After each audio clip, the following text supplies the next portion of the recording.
അപ്പോൾ ഫ്രണ്ട്സ്, നിങ്ങളെ കുടുംബത്തിൽ നിങ്ങളോട് ബന്ധപ്പെട്ട ആരെങ്കിലുമൊക്കെ ഗൾഫിൽ അറബി വീട്ടിൽ ജോലി ചെയ്യുന്ന ആളുകളുണ്ടാവും. അറബി വീട്ടിൽ നിന്നല്ല, ഇനിയിപ്പോൾ ഓഫീസോ കാര്യങ്ങളൊക്കെ ആയാൽ തന്നെ അവിടെ ജോലി ചെയ്യുന്ന ആൾക്കാരുണ്ട്. അപ്പോൾ നിങ്ങൾ വിളിക്കുമ്പോൾ പല ആളുകളും ഇപ്പോൾ വർഷത്തിൽ ഒന്ന് രണ്ട് പ്രാവശ്യമൊക്കെ ആയിട്ട് നാട്ടിൽ വരുന്നുണ്ട്. അപ്പോൾ അത് അവർ ജോലിനോടനുബന്ധിച്ചിട്ടിരിക്കും. അതേപോലെ ഈ വീട്ടിലുള്ളവർക്കൊന്നും ഇതേമാതിരി വർഷത്തിലൊന്നും പോകാൻ പറ്റില്ല. വർഷത്തിൽ അറബി വീട്ടിൽ ചില ചുരുക്കം വീടുകളിൽ ഈ ഹൗസ് ഡ്രൈവർമാരെ പറഞ്ഞേക്കുന്നുണ്ട്. ആ വെക്കേഷൻ്റെ ആ ഗ്യാപ്പിൽ ഓര് ചിലപ്പം പുറത്ത് പോകും. അപ്പോൾ അവിടെ ആ ഡ്രൈവർ ഒരു ആവശ്യം വരില്ല. അപ്പോൾ ചില വീട്ടിൽ ടിക്കറ്റ് എടുത്തിട്ട് ഓല അതിൽ പോകും. അല്ലാന്നുണ്ടെങ്കിൽ നമ്മളെ ചിലവിൽ നമ്മൾ പോയിട്ട് വരും. അപ്പോൾ ഞാൻ പറയാൻ ഉദ്ദേശിച്ചതെന്ന് വെച്ചിട്ടുണ്ടെങ്കിൽ എൻ്റെ പരിചയത്തിൽ ഒരാളുണ്ട്. ആൾ പാചകക്കാരനാണ്. അപ്പോൾ ഒരു വർഷം മുന്നേ നാട്ടിൽ പോയിരുന്നു. അപ്പോൾ ആളെ മൂത്താപ്പക്ക് സുഖമില്ല. അപ്പോൾ ആളെ റിലേറ്റ് ആയിട്ട് ആൾ ഒരു 52 വയസ്സുണ്ട് ഈ പാചകക്കാരന്. അപ്പോൾ ആളെ മൂത്താപ്പ അപ്പോൾ ഏകദേശം എത്ര വയസ്സുണ്ടാവും നിങ്ങൾക്ക് ഊഹിക്കാം. അപ്പോൾ പ്രായസംബന്ധമായിട്ട് ബുദ്ധിമുട്ടുണ്ട്. പിന്നെ ആളെ ഇതിൽ പെട്ട ആൾക്കാരെല്ലാം ഒരുവിധമൊക്കെ മരണപ്പെട്ട്, വേറെ ആരും ഇല്ലയെന്ന് തോന്നുന്നുണ്ട് അറിവിൽ. അപ്പോൾ ആളായിട്ട് അവർ നല്ലൊരു ആത്മബന്ധം ഉണ്ടാവും ആൾക്ക്. അപ്പോൾ ആൾക്ക് അത് ഭയങ്കര ഒരു വിഷമമായപ്പോൾ ആൾ നാട്ടിൽ പോകണമെന്ന് വിചാരിച്ച്.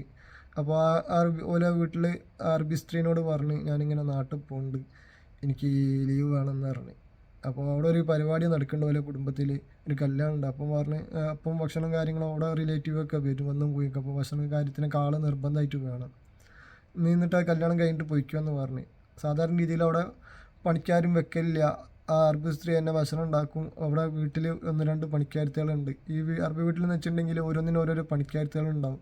ഈ പാചകക്കാർ മാത്രമേ പാചകം ചെയ്യുള്ളൂ. ക്ലീനിങ്ങിന് വേറെ ആൾക്കാരുണ്ടാവും, കുട്ടികളെ നോക്കാൻ വേറെ ആൾക്കാരുണ്ടാവും. ചില വീട്ടിൽ ഒരു ഒരു ഒരു സ്ത്രീ തന്നെ, ചെറിയ വീടാണെങ്കിൽ എല്ലാ പണിയും എടുക്കും. ഒരു ഒരു ഒരു സ്ത്രീ തന്നെ എല്ലാ പണിയും എടുക്കണവരുണ്ട്. ആ വീടൊക്കെ ഭയങ്കര കഷ്ടപ്പാടായിരിക്കും കേട്ടോ. പക്ഷേ ഈ വീട്ടിൽ ഇതിനൊക്കെ ആളുകളുണ്ട്. അപ്പോൾ ഇവരാണ് ഭക്ഷണം വെക്കുക. അപ്പം ഇവർ നാട്ടിൽ പോയി ഒരു 10-15 ദിവസം കഴിഞ്ഞപ്പോൾ ആളെ മൂത്താപ്പൻ മരണപ്പെട്ടു. ഇന്നാലില്ലാഹി വലൈഹി റാജിഊൻ. മൂത്താപ്പൻ മരണപ്പെട്ടു. അപ്പോൾ ആൾ ഓൾറെഡി ഒരു മാസത്തെ ഗ്യാപ്പിലാണ് ടിക്കറ്റ് എടുത്ത്. അപ്പോൾ ആൾ തിരിച്ചു വരാനുള്ള ഇതിൽ നിൽക്കായിരുന്നു. അപ്പോൾ ആ അറബി സ്ത്രീ മെസ്സേജ് അയച്ചിട്ട് പറഞ്ഞു, ഈ ഒരു കാര്യം ചെയ്യും, ഇവിടെ ഇപ്പോൾ ഞാൻ തൽക്കാലത്തിന് ഒരു പാചകക്കാരനെ വെച്ചിക്കണ്, മൂപ്പരെ മക്കൾക്കൊക്കെ ഇഷ്ടമായിക്കണ്, മൂപ്പരുണ്ടാക്കണം ഭക്ഷണം കാര്യങ്ങളൊക്കെ, നീ വേറെ പണി നോക്കിക്കോ, എൻ്റെ വിസ ഞാൻ ക്യാൻസലാക്കൂല, എന്നെ സഹായിച്ചു തരാം, നീ തിരിച്ചു വന്ന് തന്നെ ഞാൻ സഹായിച്ചു തരാമെന്ന് പറഞ്ഞു. സഹായിക്കാമെന്ന് പറഞ്ഞിട്ടുണ്ടെങ്കിൽ ഒരു പൈസ തന്നിട്ട് സഹായിക്കില്ല. മൂപ്പര് ഒരു 10 ദിവസം പണിയെടുത്തതിനും ആ 10 ദിവസത്തെ പണിയെടുത്ത പൈസ മാത്രം കൊടുത്ത് മൂപ്പരോട് പറഞ്ഞ് ഇനി വേറെ പണി നോക്കിക്കുമെന്ന്. പിന്നെ നമുക്കവിടെ ഒരു വില എന്ന് പറഞ്ഞില്ല. ഏത് നിമിഷം വേണമെങ്കിൽ നമ്മളെ വിസ ക്യാൻസലാക്കും. വിസ ക്യാൻസലാക്കണം എന്ന് പറഞ്ഞിട്ടുണ്ടെങ്കിൽ പുറത്ത് പണിയെടുക്കാൻ പറ്റില്ല. ആ രീതിയിൽ പിടിച്ചു കഴിഞ്ഞിട്ടുണ്ടെങ്കിൽ സ്പോൺസർക്കാണ് പ്രശ്നം. അപ്പോൾ ഓലെന്തായാലും ക്യാൻസലാക്കും. അപ്പോൾ ചുരുങ്ങിയ ദിവസം കൊണ്ട് നമുക്കൊരു പണി കണ്ടെത്താമെന്ന് പറഞ്ഞാൽ ഭയങ്കര ഇടങ്ങാറാണ്. ആൾ നാട്ടിൽ നിന്നും കൊണ്ട് തിരിച്ചു വരണമെന്ന് വെച്ചിട്ടുണ്ടെങ്കിൽ നാട്ടിലത്തെ ഒരു ടെൻഷന്, ഇവിടെ പണി പോയി, റൂമില്ല എന്ന് പറഞ്ഞാൽ ഓല് 2 ആൾക്കാർ, ഒരു ഡ്രൈവറും ഒരു പാചകക്കാരൻ ആ റൂമിൽ ഓൾറെഡി ഉണ്ട്. ഇവൽക്കൊക്കെ പിന്നെ മുഷിപ്പായിരിക്കും മൂപ്പരോട്, ആളെന്താ ഇങ്ങനെ ഇവിടെ നിൽക്കണത്, നമ്മളവിടുത്തെ ഇടങ്ങാറാക്കാൻ. അങ്ങനെ ഓല കാര്യമായാലോ വലുത്, ആ റൂമിലുള്ള ആളുകൾക്ക് ഓല കാര്യമാണോ വലുത്. ചില ആൾക്കാരുണ്ടാവും അത്രയും ആത്മബന്ധമുള്ള ആൾക്കാരുണ്ടാവും, ഇനി എന്തായാലും കുഴപ്പമില്ല നമ്മൾ അഡ്ജസ്റ്റ് ചെയ്ത് കിടക്കാമെന്ന് വിചാരിക്കും. ചില ആൾക്കാർ അതിന് നിന്നും കൊടുക്കില്ല. അപ്പോൾ ആളങ്ങനെ പരിചയമായിട്ട് വേറൊരു ജോലി കണ്ടെത്തി. അൽഹംദുലില്ലാ വേറെ ജോലി കണ്ടെത്തിയിട്ടുണ്ട്. പക്ഷേ അതിൽ നമുക്ക് തുടർന്ന് പോകാൻ പറ്റുമെന്നുള്ളത് പറയാൻ പറ്റില്ല. ഓൽക്ക് നമ്മളെ പാചകം ഇഷ്ടപ്പെടണം, നമ്മളെ ക്യാരക്ടർ ഇഷ്ടപ്പെടണം. അങ്ങനെയാണെങ്കിൽ ഓല് വിസ അടിച്ചു കൊടുക്കും. അല്ലെങ്കിൽ ഈ അറബി ലേഡി ഇവരെ വിസ ക്യാൻസലാക്കി കഴിഞ്ഞിട്ടുണ്ടെങ്കിൽ ഓരോട് പറയാതെ തന്നെ ക്യാൻസലാക്കും. നമ്മൾ വേറെ എന്തെങ്കിലും കാര്യത്തിന് പോകുമ്പോഴായിരിക്കും നമ്മളെ വിസ ക്യാൻസലാക്കണം എന്നുള്ള അറിയാം.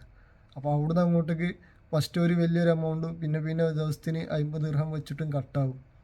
ആ ദിർഹം നമ്മൾ ആ പൈസ നമ്മൾ കെട്ടാൻ നമ്മളെ കയ്യിലുണ്ടെന്നുണ്ടെങ്കിൽ നമുക്ക് വേറെ വിസ അടിക്കാനുള്ള ഒരു ചാൻസ് ഉണ്ടെന്നുണ്ടെങ്കിൽ മാത്രം നമുക്കിവിടെ ഒരു വിസ അടിക്കാൻ പറ്റൂ. അല്ലെങ്കിൽ നമ്മൾ കയറി പോകേണ്ടി വരും. ആളിപ്പോൾ അങ്ങനെയുള്ള ഒരു ബുദ്ധിമുട്ടിലാണ്. ബുദ്ധിമുട്ടിൽ എന്ന് പറയാൻ ഞാൻ വിചാരിച്ച ആൾക്ക് വേറെ പ്രശ്നങ്ങളും കാര്യങ്ങളൊന്നും ഉണ്ടാവില്ല. ആൾ നല്ല ഹരത്തിൽ എന്താ പറയുക, വേറെ 10-50 വയസ്സായാലോ, ഇനിയിപ്പോൾ പണി പോയി കഴിഞ്ഞാലും കുഴപ്പമുണ്ടാവില്ല എന്നൊക്കെയുള്ള ഒരു ധാരണ ഉണ്ട്. പിന്നെ ഞാൻ പറഞ്ഞ് മൂപ്പര് ആകെ ടെൻഷനിൽ ഇങ്ങനെ നിൽക്കുമ്പോൾ ഞാൻ ചോദിച്ചു എന്താ ചെയ്യുന്നത്. അപ്പോൾ എനിക്ക് ആൾക്കൊരു മൂത്ത മോളുണ്ട്, 2 ആൺകുട്ടികൾ, 2 ആളും പണിക്ക് പോകാനുള്ള ഒരു പ്രായമായിട്ടില്ല. ഈ മോളാണെങ്കിൽ ചെറിയ മോളാണ്. ഈ കല്യാണ പ്രായത്തിൽ നിൽക്കണ മോളാണ്. 1-2 കൊല്ലം കഴിഞ്ഞാൽ. അപ്പോൾ 1-2 കൊല്ലം കഴിഞ്ഞാലെന്ന് പറഞ്ഞു കഴിഞ്ഞാൽ ആ ഒരു ഇതുകൊണ്ടൊന്നും ഇവിടെ രണ്ട് കൊല്ലം കൊണ്ട് വീട്ടു ചെലവ് ഒരു മോളിറക്കാൻ വേണ്ടിയിട്ടുള്ള കാര്യങ്ങളൊന്നും ഇവിടുന്ന് സ്വരുക്കൂട്ടാൻ കഴിയില്ല. വേറെ കാര്യം, എന്നാലും പെൺകുട്ടിയാണ്, അൽഹംദുലില്ലാ അതെങ്ങനെയൊക്കെ കഴിഞ്ഞ് പോകും. പക്ഷെ ആളെ ഒരു വിഷമം, അത് വല്ലാത്തൊരു വിഷമം തന്നെ കേട്ടോ. അപ്പോൾ ഞാൻ പറഞ്ഞത് എന്താ വെച്ചിട്ടുണ്ടെങ്കിൽ, ഈ അറബി വീട്ടിലെ പണി എന്ന് പറഞ്ഞു തന്നാലും സ്ഥിരമുള്ള പണികളല്ല. നമ്മളെന്തെങ്കിലും നാട്ടിലെന്തെങ്കിലും ചെറിയ കാര്യം ഉണ്ടാകുമ്പോൾ നമ്മൾ വിളിച്ചിട്ട് ഇങ്ങനെ നമ്മൾ പറയും, നിങ്ങൾ വരി, മറ്റോല് വരുന്നുണ്ടല്ലോ, മറിച്ചോല് വരുന്നുണ്ടല്ലോ. അപ്പോൾ ഇവർ ഈ വരാൻ വിസമ്മതിക്കുന്നത് ഈ ഇങ്ങനെയുള്ള ബുദ്ധിമുട്ടുകൾ കൊണ്ടാണ്. അപ്പോൾ അത്രേ ഉള്ളൂ.